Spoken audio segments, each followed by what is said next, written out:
Good morning बच्चों। आशा है आप लोग मन से पढ़ रहे होंगे। हम लोग जो स्नेल्स लॉ को निकाले थे, स्नेल्स के नियम को निकाले थे,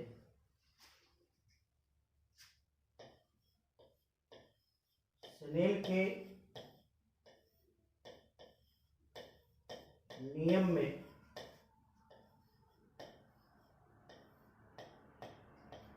हमने क्या देखा कि साइन आई बटे साइन आर बराबर क्या होता है, ये म्यू होता है। और उसमें क्या देखे थे कि प्रकाश जब एक माध्यम से दूसरे माध्यम में आ रही थी तो उसका रिलेशन क्या था, उसका संबंध क्या था। तो इसको लिखने का तरीका क्या है, सो देखिए, अगर इसको हम अपवर्तनांक में म्यू के रूप में लिखते हैं तो कैसे लिखते हैं। जो ऊपर वाला होगा उसको इस तरफ और जो नीचे वाला होगा उसको इस तरफ लिखते हैं। तो 1 कहाँ लिखाएगा, 1 यहां लिखाएगा, 2 कहाँ लिखाएगा, यहां लिखाएगा। तो इसको कैसे लिखते हैं, म्यू 1 2, यानी दूसरे माध्यम का अपवर्तनांक पहले माध्यम की तुलना। ऊपर ये चला जाता है और नीचे ये चला आता है, यानी जो इस तरफ वाला होगा वह नीचे आएगा और इस तरफ वाला होगा वो ऊपर जाएगा। और ये किसके बराबर होता है, ये बराबर होता है साइन आई बटे साइन आर। तो आपके मन में एक प्रश्न आता होगा कि 2 के साथ तो r है, तो लेकिन 2 के साथ r नहीं है, यहां 2 के साथ i है। अब 1 के साथ i होना चाहिए तो 1 के साथ r है। तो इसको समझने का प्रयास करते हैं। वो टॉपिक का नाम है प्रकाश की उत्क्रमणीयता।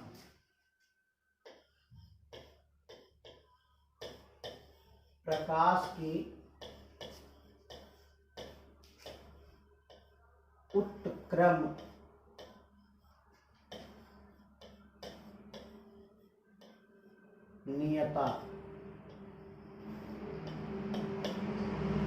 तो इसमें आप पाएंगे कि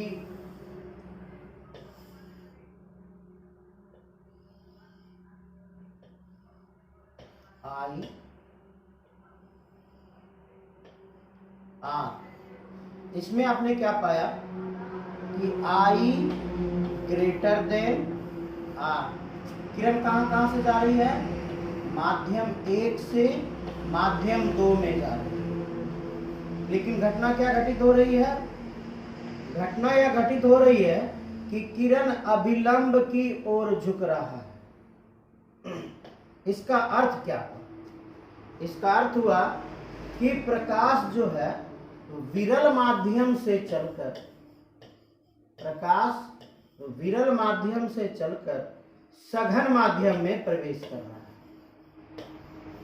प्रकाश विरल माध्यम से चलकर सघन माध्यम में प्रवेश कर रहा है, यही कारण है कि यह अभिलंब की ओर झुक रहा है। दूसरे फिगर को देखते हैं।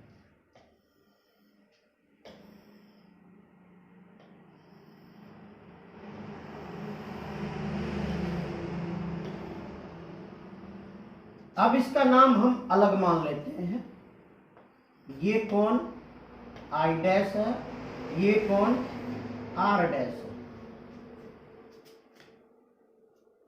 ये कोण आई डैश है, ये कौन आर डैश है। लेकिन हमने जो लिया है वो गौर कीजिएगा, हमने क्या लिया है, ये जो है ये आर के बराबर ही है। मतलब ये जो कोण आर है, ये वाला आर, जितना इसका मान है उतना ही मान ये वाला है, यानी आर डैश बराबर आर। और हम प्रकाश को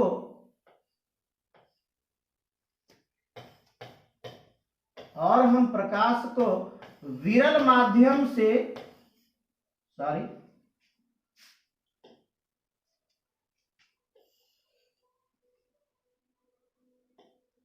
प्रकाश को सघन माध्यम से विरल माध्यम की ओर लेकर जा रहे हैं। सघन माध्यम से विरल माध्यम की ओर लेकर जा रहे हैं। ये चली और ये बाहर निकले। तो आप क्या जानते हैं कि जब प्रकाश की किरण सघन माध्यम से विरल माध्यम की ओर जाती है तो वह अभिलंब से दूर भाग जाती है, अभिलंब से दूर हट जाती है। तो यहां पर क्या पाया गया कि जो आई डैश है, उस आई डैश का मान आई के बराबर ही प्राप्त होता है। आई डैश का मान किसके बराबर प्राप्त होता है? आई के बराबर प्राप्त होता है। अतः जब प्रकाश को समान कोण से अपवर्तित कराया जाए और माध्यम को एक ही तरह का रखा जाए, ये दोनों जो घटना घट रही है, ये जो माध्यम है, जैसे मान लिया इसको एयर मान लेते हैं, हवा मान लेते हैं, और इसको पानी मान लेते हैं, तो यहां भी जो घटना करवाएंगे यहां भी पानी ही होगा और ये हवा ही होगा, सेम होना चाहिए। तब आप क्या पाइएगा कि दोनों के कोण का मान समान आता है। इसी को हम क्या कहते हैं? प्रकाश की उत्क्रमणीयता कहते हैं। इसको क्या कहते हैं? प्रकाश की उत्क्रमणीयता। तो प्रकाश की उत्क्रमणीयता के कारण ही जो संबंध होता है वो उलट जाता है। जो आप पीछे देख रहे होंगे, ये जो संबंध देख रहे हैं, 2 के साथ आई आ जाता है, आई के साथ 1 के साथ आर आ जाता है। तो ये जो संबंध है ये उत्क्रमणीयता के कारण ही होता है, उल्टा संबंध। उत्क्रमणीयता का अर्थ ही होता है उत्क्रम, उल्टा कर देना। तो इसका परिभाषा कैसे लिख सकते हैं? सो सुनिए, माध्यम को समान रखा जाए, कोण के मान को समान रखा जाए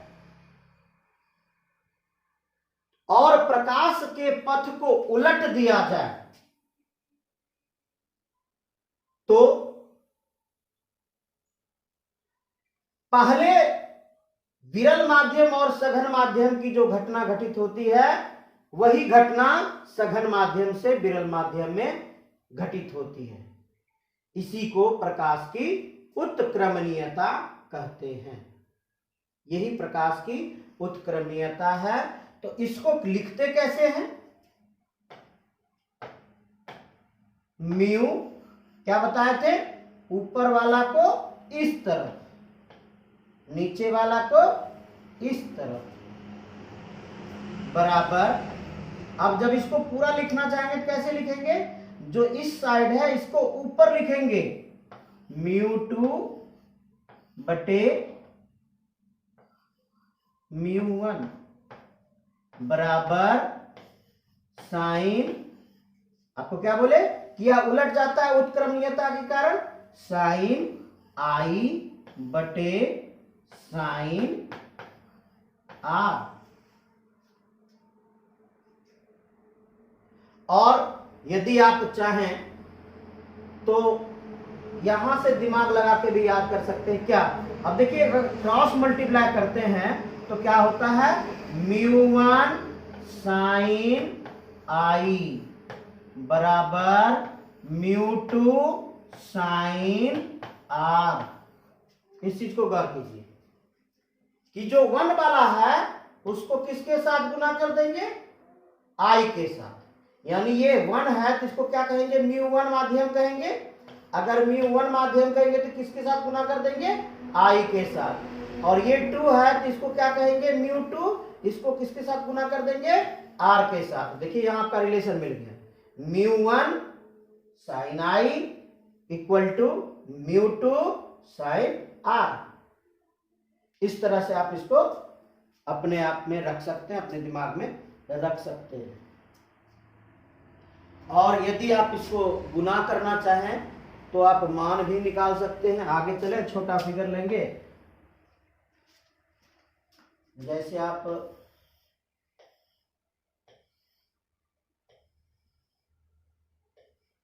आई, ये आर है, आई ग्रेटर देन आर, और यहां आ जाइए आप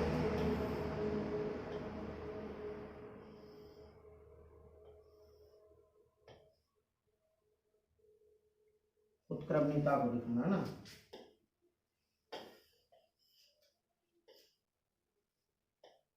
सेम फिगर होगा,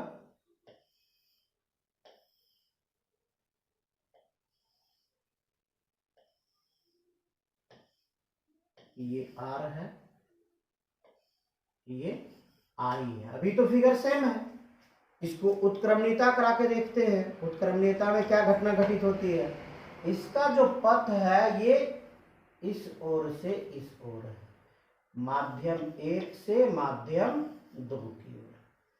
ऊपर में माध्यम विरल है और नीचे में माध्यम सघन है। इसमें क्या घटना घटित हुई है, ऊपर में माध्यम विरल है, नीचे में माध्यम सघन है। अब गौर कीजिए, बस इतनी सी बात है, ये 1 है, ये 2 है। प्रकाश की उत्क्रमणीयता के कारण हमने पथ को उलट दिया। अब हम प्रकाश को सघन से विरल की ओर भेज रहे हैं। तब क्या घटना घटित होगी वो देखिए। लेकिन इसका नाम क्या है, आई डैश है, इसका नाम क्या है, आर डैश है। जहां आर डैश बराबर आर है तो पाते क्या है आप, तो हमने क्या पाया कि जो आई है उसका मान आई डैश के बराबर हो जाता है। यानी ऊपर जो किरण निकला उसका मान क्या हो जाता है, उसका मान समान हो जाता। तो लिखेंगे कैसे, सो देखिए इसको लिखते हैं पहले, μ1 2। जो ऊपर वाला माध्यम है किस ओर, बाईं ओर, और जो नीचे वाला माध्यम है वो किस ओर, दाईं ओर।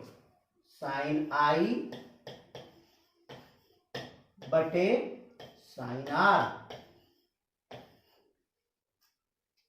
μ2 ऊपर वाला को बाईं ओर, नीचे वाला को दाईं ओर, साइन आई बटे साइन आर। अब दूसरी तरफ वाला को कैसे लिखेंगे, तो चले हम लोग इधर से ना, पथ को उल्टा कर दिए ना, तो पहले 2 को लिखेंगे ना इस ओर, 1 को इस ओर। अगर ऐसा लिखते हैं तो हम लोग जिस ओर से चले हैं उसी ओर से इसके मान को लिखेंगे। क्या लिखेंगे इसके मान को, साइन आर डैश बटे साइन आई डैश। लेकिन आपने क्या देखा, आर डैश बराबर आर, आई डैश बराबर आई, तो इसको क्या लिख सकते हैं, μ2 1 इक्वल टू साइन आर बटे साइन आई। अब आप गौर कीजिए, इस दोनों को मैचिंग कीजिए। इस दोनों का आप मैचिंग कीजिएगा तो क्या पाते हैं, दोनों का मान उलट आता है। उत्क्रमणीय आता है।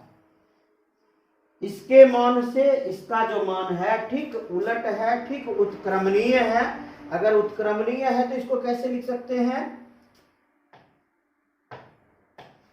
म्यू 1 2 इक्वल टू 1/म्यू 2 1। हमने भी इसको उत्क्रमणीय कर दिया। दोनों एक दूसरे के रिलेशन में उल्टा फिट आ रहा था तो इसको भी हमने उल्टा कर दिया। अगर इसको ऐसे लिखे तो इसको दोबारा कैसे लिख सकते हैं? म्यू 2 1 इक्वल टू, अब ये बटे में आ जाएगा 1/म्यू 1 2। अगर आप दोनों को गुना करते हैं, देखिए रिलेशन कितना आता है, आंसर कितना आता है। अगर क्रॉस मल्टीप्लाई किसी को, चाहे आप इसको क्रॉस मल्टीप्लाई कर दीजिए, चाहे आप इसको क्रॉस मल्टीप्लाई कर दीजिए, तो क्या घटना घटित हो रही है? म्यू 1 2 गुना म्यू 2 1 बराबर 1।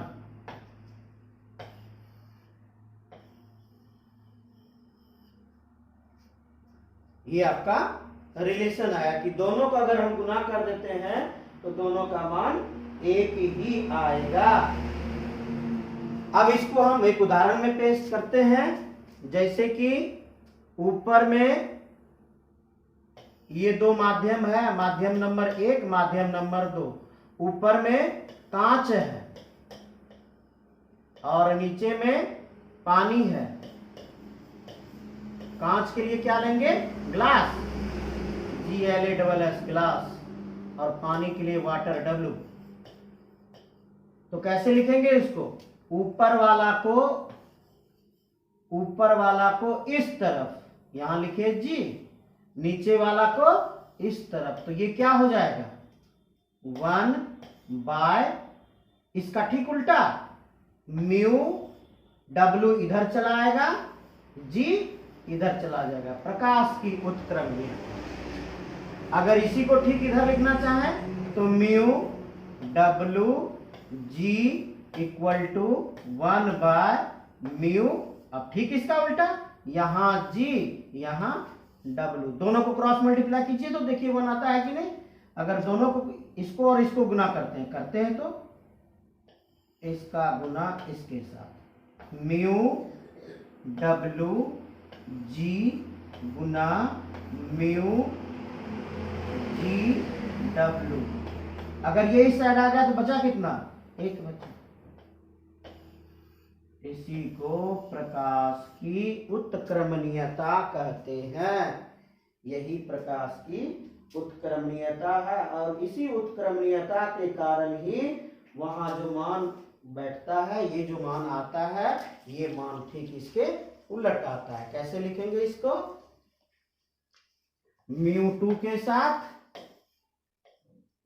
के साथ साइन आई को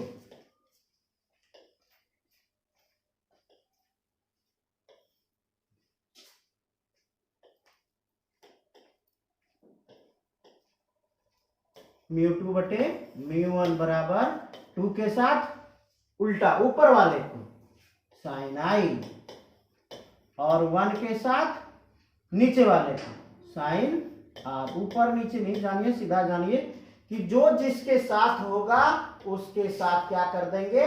गुना कर देंगे। ये इसके साथ है तो इन दोनों को गुना कर देंगे। ये इतना सा ध्यान रखिए, अपने रिलेशन बनते चला जाएगा। ये आपका क्या है? प्रकाश की उत्क्रमणीयता है। इसी उत्क्रमणीयता के कारण सारी घटना घटित होती रहती है। अब इसको हम 3 माध्यम में लेकर चलते हैं।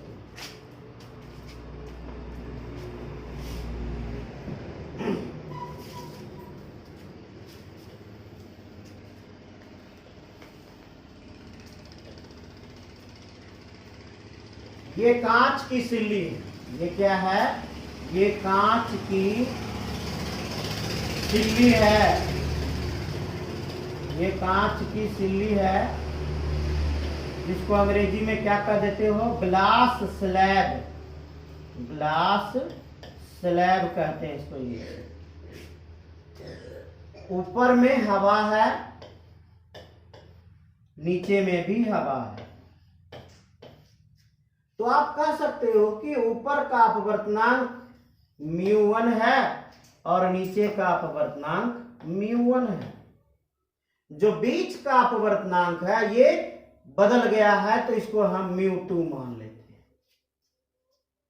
हवा का जो अपवर्तनांक ऊपर में है उसको क्या मान लिए, μ1 मान लिए, और जो नीचे का अपवर्तनांक है उसको μ2 मान लिए। तो आप कह सकते हो ना कि ये पहला माध्यम है और ये भी पहला माध्यम है, ये दूसरा माध्यम।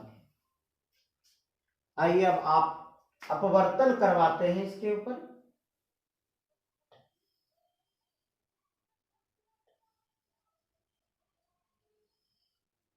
ये नॉर्मल है, ये आपतित किरण है। तो आप खुद देख रहे हैं कि जो प्रकाश की किरण है वो विरल माध्यम से चली है, सघन माध्यम में आ रही है। ये आपका प्रथम अंतरा पृष्ठ हो गया, प्रथम अंतरा पृष्ठ। तो प्रथम अंतरा पृष्ठ पर क्या घटना घटेगी, चूंकि प्रकाश विरल से चलकर सघन में पहुंच रही है तो यह अभिलंब की ओर झुकेगी,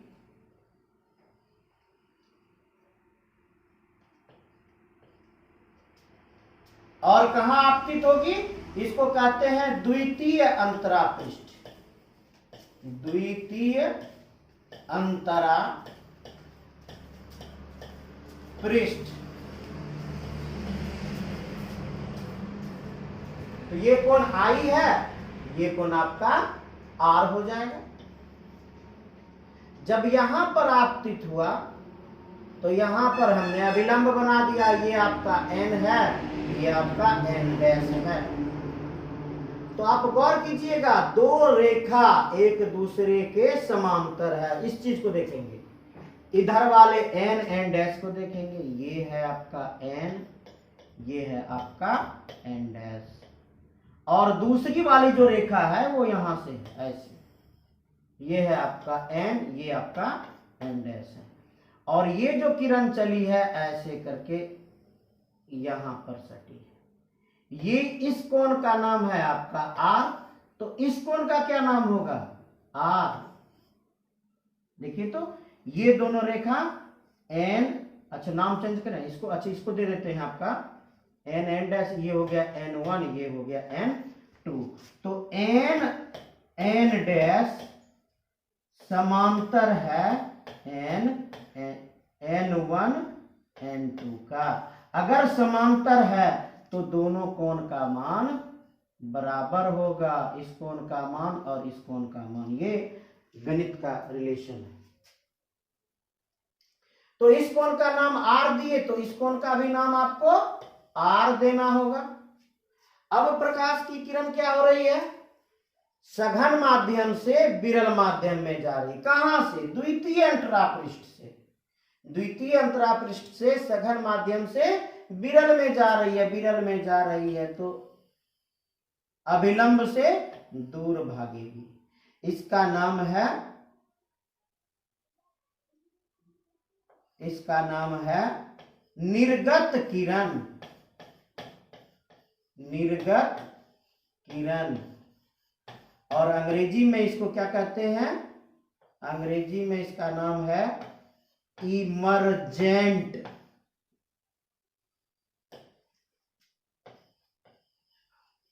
इमर्जेंट रे। इसलिए यहां पर कोण का नाम हम ई दे देते हैं, इस ई के कारण यहां पर इसका नाम ई देते हैं। अब हम इसका रिलेशन निकालना चाहते हैं। तो ये प्रथम अंतरा पृष्ठ है, तो क्या लिखें, फर्स्ट सरफेस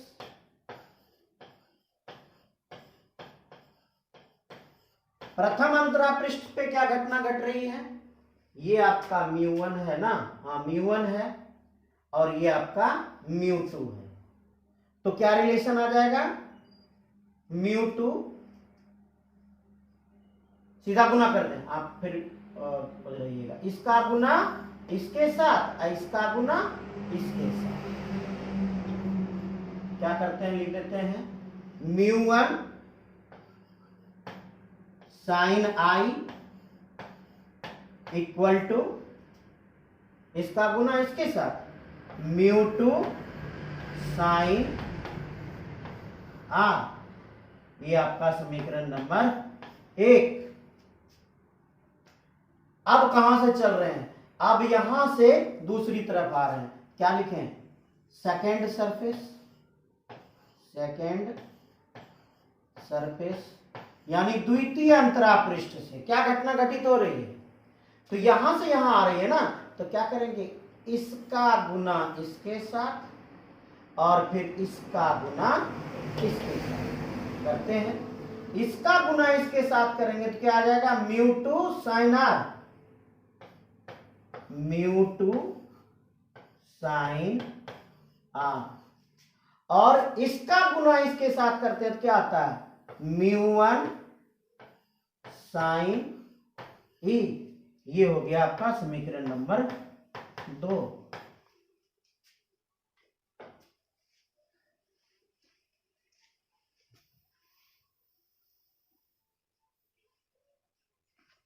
ऐसा करते हैं, समीकरण 2 से समीकरण 1 में भाग दे देते हैं। देखिए क्या घटना घटित होती है, समीकरण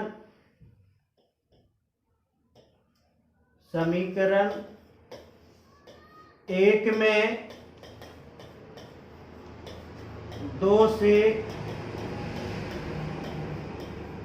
भाग देने पर, 2 से भाग देने पर अब देखिए क्या आता है, तो म्यू वन साइन आई बटे ये कौन है, ये हो गया आपका mu one sine E, mu one sine E equal to इधर क्या आ गया, mu two sine R, mu two sine R बटे mu two sine R, mu two sine are.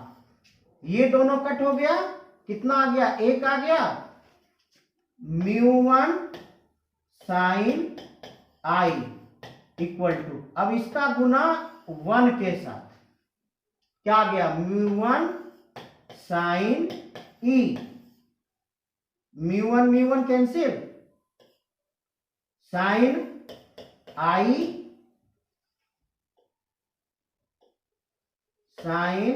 आई बराबर साइन ई, इसलिए आई बराबर ई।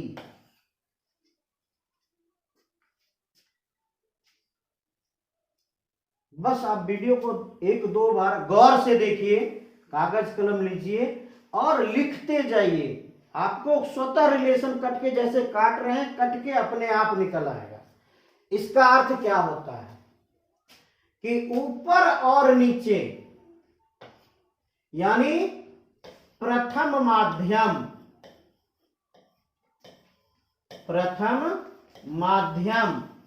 और अंतिम माध्यम,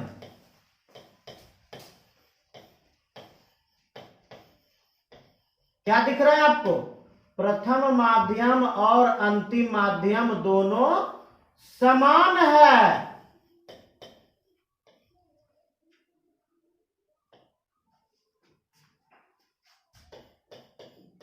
यदि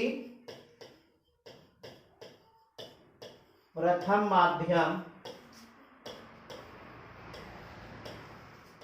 और अंतिम माध्यम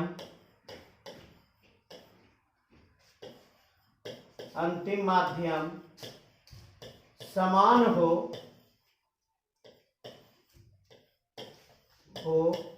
तो प्रथम आपतन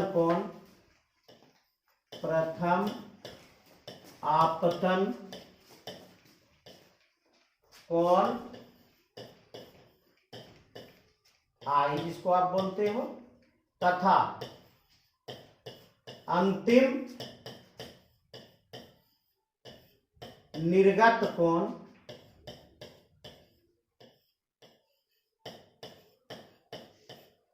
इस क्या नाम दिया ई, या इसको आप ये भी कह सकते हो, या आप इसको ये भी कह सकते हो अंतिम अपवर्तन कोण, अंतिम अपवर्तन कोण। दोनों का मान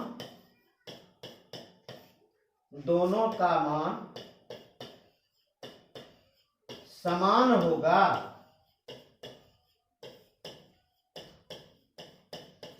इसका मतलब क्या हो गया, I बराबर E कब, जब प्रथम माध्यम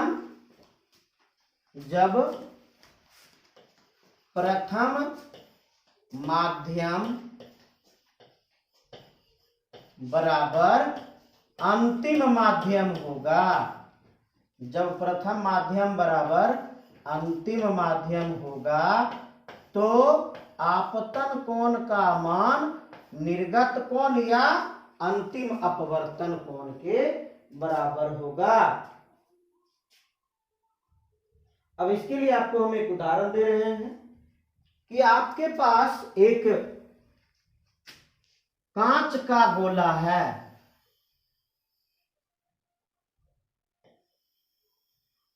आपके पास एक कांच का गोला है, ये आपका व्यास है, ये आपका व्यास है। अगर ये व्यास है तो यहां पर कहीं केंद्र होगा C, इस पर एक किरण जो है 60 डिग्री के कोण पर आपतित हो रही है, इस पर एक किरण कितने कोण पर आपतित हो रही है, 60 पर आपतित हो रही है। तो आप गौर कीजिए, जिस तरह हम लोग वहां पे देखे थे कांच की सिल्ली में, पहले यहां आपतित हुआ तो पहला जहां आपतित हुआ तो उसको क्या लिख दिए थे, प्रथम अंतरापृष्ठ ना, और जो दूसरी बार आपतित हुआ उसको क्या लिखे थे, सेकेंड अंतरापृष्ठ। तो भाई प्रथम बार तो यही आपतित हो रही है, तो ये जो अंतरापृष्ठ है ये प्रथम अंतरापृष्ठ है, और ये जो अंतरापृष्ठ है ये द्वितीय अंतरापृष्ठ है, ये प्रथम अंतरापृष्ठ है और वो द्वितीय अंतरापृष्ठ है।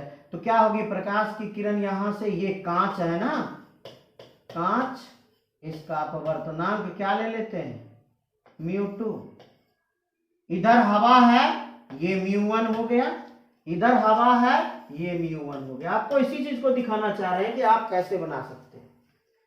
तो यहां से किरण क्या होगी, अपवर्तित तो होकर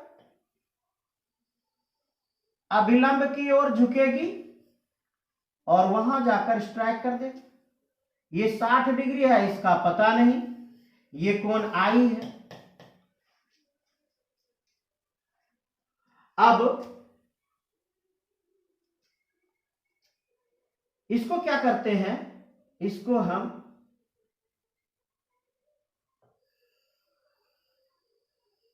इससे मिला देते हैं।